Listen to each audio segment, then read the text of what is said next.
Oh, and that's not a bad thing, you know. When we started the Throne Zone, before we started the Throne Zone, we were meeting with the worship leaders in this Hampton, Virginia Beach, Tidewater area once a month. And we would meet at the Holiday Inn over in Hampton. And we'd have a buffet. Let's see, Paul Hollifield. Anybody? I think Paul Hollifield was the only one that was in that original group.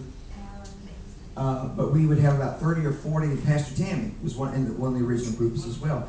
And we'd have about 30 people that would meet once a month for luncheon, and we would begin to dialogue with each other, because we realized this one thing: I'm not going to follow you or until I trust you.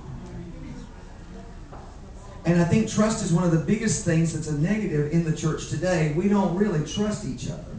We hear each other's vision.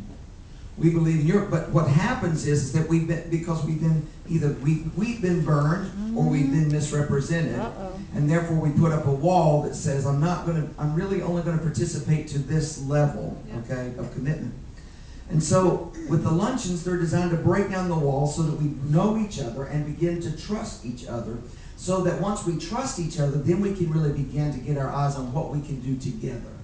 If one can put 1,000 to flight, then two can put 10,000.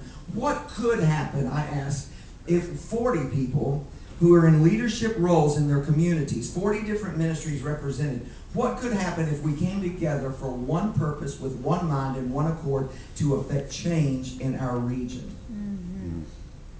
What could happen? What's the possibilities? So over the course of the years, we had the pastors meet over here, we had the worship leaders meet over here, we had the intercessors meet over here, and then it's kind of like this year the Lord just said, stop, because we're doing a lot of things, but we're not doing anything.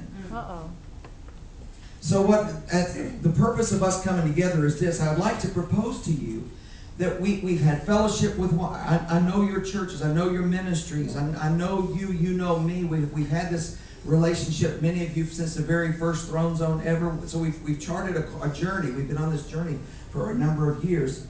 But I really feel like we need to do something. We need to proactively do something that will affect our community. And I was like, okay, well, God, that's a great idea, but what do we do? What are we supposed to do? How do we present that?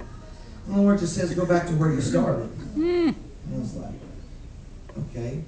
Well, if you don't know, where we started was when I was working with Pastor Collins and in Hampton, and we went out into a cornfield, which is now your church, is in the middle of a cornfield, and wasn't anybody out there.